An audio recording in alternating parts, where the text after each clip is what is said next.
So I'm often asked, why did you get involved with crime?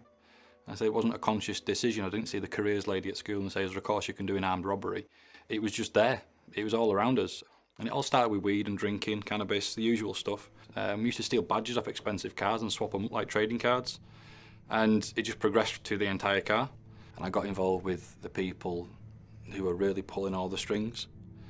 So we went up to this guy's house who owed them a few £100. It was nothing to them. But the problem was he'd been going around telling everybody that he wasn't going to pay it. So they had to set an example. So they got this guy, he was in his garden, his little lad was there. So he got out of the car, grabbed this bloke, put him in the car, sat between us, and he drove up to what's called Niner's Quarry and pulled a petrol strimmer out of the boot of the car, gave it to me and said, do his feet. So strimmed his feet, just lacerated his feet. And this was my initiation. So that just moved on and on and on. Cut a long story short, Leeds Crown Court, courtroom number 3, he handed me down 7.5 years. And I just thought to myself, that's it, gloves are off. If I'm gonna be bad, I'm gonna be the best kind of bad I can possibly be. Because I got moved from prison to prison to prison and put on category A maximum security because of my behaviour. And there's this lad coming round, another inmate, he comes up to me and he says, do you want to go on an alpha course? I had no idea what he was talking about. I said, look, get out my face, sunshine, before I slap you. I thought no more of it. And next day, and this kid's coming around with his clipboard again. So I'm just waiting for this kid to get within slapping range. And he must have sensed something wasn't right because he blurted something out really quickly. He went, you get Wednesday afternoon at a bang up and you get free coffee and you get free biscuits. All right, I'll see you on Wednesday. And we just started giving her a hard time, a really hard time.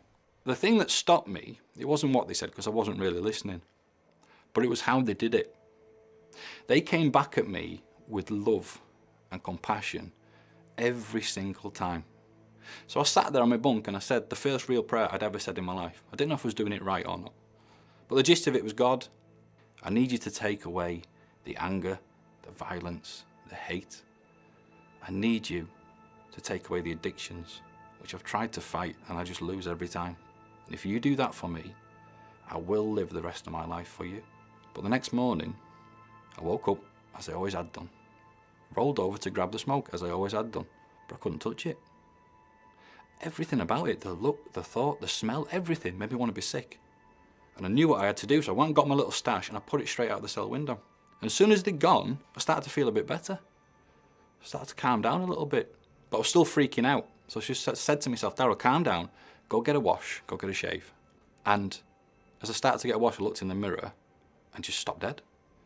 Because I didn't recognise my own reflection. I was like, that guy's smiling.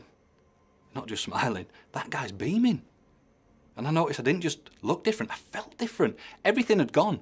It was as if someone had unscrewed the top of my head and just poured freezing cold water in, and everything had been just washed out clean.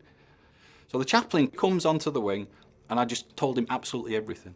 And he said, the man that went to bed last night is not the same man that's standing here this morning. You're a new creation. And that was it. I said, no more. No more fighting, no more drugs, no more nothing. If you owe me anything, forget it. If you're holding anything of mine, keep it. I don't want it, I'm done, I'm finished. Jesus has saved me. And then when it came time for my release, I knew I was going to go into full-time ministry. Reverend Mark Finch, JP, a magistrate, and he said, would you consider coming to Runcorn near Liverpool? We've got a new church plant, we're just getting going, there's a big problem with young people and gangs and drugs, would you come? I knew it was the right place to go. So he picked me up from the gates on the morning of my release. Took me to his house, not a house, his home. And his eldest is his daughter Rebecca, who is now my wife and the mother to my 2 amazing children, Benjamin and Lydia Grace. My life just couldn't look more different than what it is now.